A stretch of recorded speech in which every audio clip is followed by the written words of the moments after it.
Hey everyone, welcome back. This time I got myself a request. I'm going to do this. This is on the mechanics of artillery fire in, well, they said cross of iron, but it's the same rules all the way up from squad leader. So there's no real difference.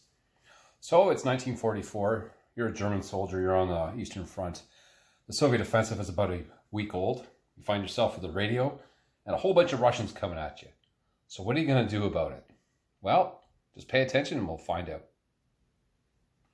First thing you have to do is consult chart 45.2 on page 15 of the Squad Leader Rulebook. Roll a single die and consult the table, and that'll tell you what kind of artillery you have. For the sake of argument, we're going to assume that the Germans here get an 81mm mortar. Next is they're going to have to see how many missions they're actually going to fire. You see the chits out in front of me, 1, 2, 3, 4. You're going to draw one of those secretly. Keep it to the side and you can use it to verify at game end what you drew. Now let's get into the actual mechanics. We'll assume it's the Soviet player's turn. First thing you do in the rally phase is you have to roll for radio contact. For the Germans, you have to establish contact with a 7. The Americans roll on a 9. And the Soviets, depending on the year, 1941, they have to roll 5 or fewer on 2 dice. 42, it's 6 or less. And from 43 on, it's 7 or less. That's to establish. If you have to maintain, if you already have contact, you want to maintain it, you take 2 away from your dice roll. Therefore, the Germans would need 9 to maintain. The Americans need an 11. By the way, if you roll a 12, your radio was broken, you have to try to repair it. Good luck with that. So, the German up here rolls. We'll assume that they make contact. What he's going to do then, at the end of his rally phase, is place an artillery request counter. We'll do that now.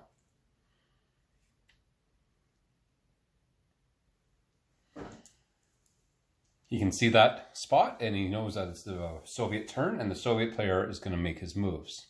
We'll do that now. It is now at the end of the Soviet player turn in the close combat phase. First thing that's going to happen is you're going to take that artillery request, flip it over to its blue side like this. The blue just indicates that that's where you're requesting the round to come in. Now you have to roll to see if it's accurate.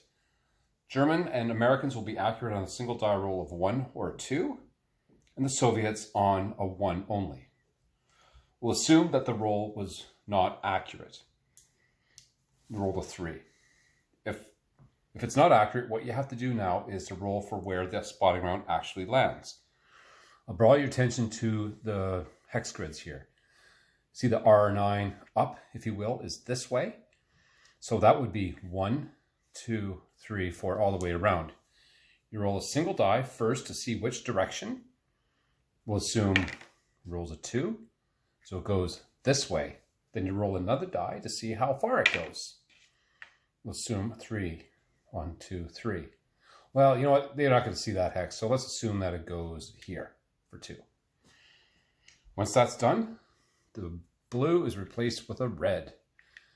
This is where you do the line of sight check to make sure that, yes, it's in play. And that's it for the end of the close combat phase. Now it's the German player turn.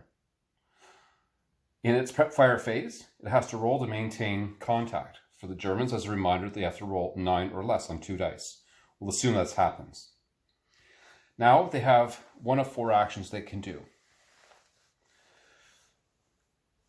First one is they can leave the spotting round in place or move it up to 3 hexes and just leave it as a spotting round. 3 hexes in any direction as long as it's in its line of sight.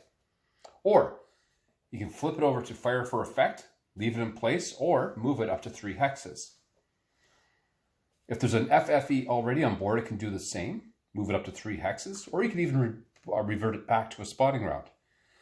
Finally, last thing you do is you can take that off and place a new artillery request in any hex in any line of sight. The spotter realizes that, the mission came in pretty good. He's going to move it 3 hexes in his line of sight and replace it with fire for effect, like this. Now what's going to happen it's the German turn, so in the immediate prep fire phase, the rounds will hit. If it were the Soviet turn, then the rounds would hit during the defensive fire phase. So the next fire phase that they can shoot in, of course not the advancing fire phase. How does this happen? Well, basically it's going to attack all of these hexes with an infantry fire table attack that that lines up with its chart. Now this is where you might get a bit of a difference. Looking at the infantry fire table for a cross of iron, an 80mm mortar would hit on the 12 column. On the old squad leader, I think it was on an 8. But it doesn't matter. Just make sure you know what rule level you're playing and find it. And simply apply it.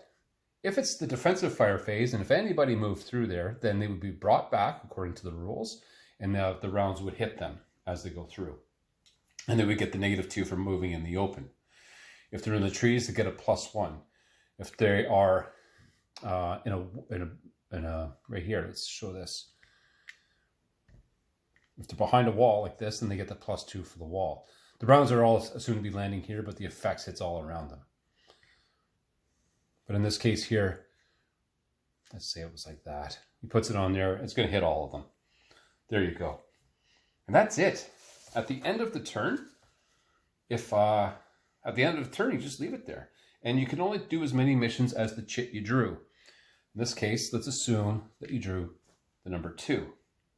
That's one mission done when you do a fire for effect. So that's it. Let's conclude.